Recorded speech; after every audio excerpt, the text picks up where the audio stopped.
வெள்ளம் தாங்கு சடையினான் வீரட்டானும் சேர்ந்துமே கனைகுள் இருமல் சூலை நோய் கம்பத்தாலி குன்மம் இளைய பலரும் மூப்பினோடு வந்து எய்து நலியாமும்.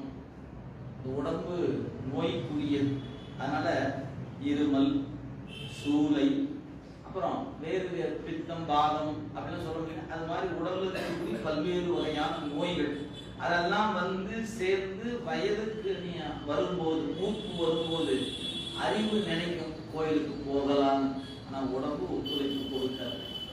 எனவே வயதான பிறகு போகலாம்னு நினைக்காத, இப்பவே போ அப்படிங்கிறார். அது சொல்றாரு, இளைய பலரும் மூப்பினோடு எதிர் வந்து நலியா முன் பனைகள் உலவு பைமொழி பழனம் சூழ்ந்த கோவலு வினையை வென்ற வேடத்தான்.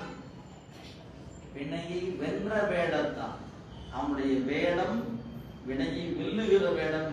வினை வெல்ல முடியாதது அல்ல, மறந்துடாதீங்க, வினை வெல்லக்கூடியதுதான்.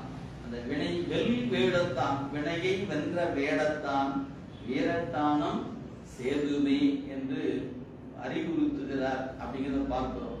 உடம்புள் போகம் உய்த்திட உடம்பு இழந்த போதின்கண் துலங்கி நின்று நான்கரும் துயரர் ஆழி நெஞ்சமே என்று 5வது பாடலையும்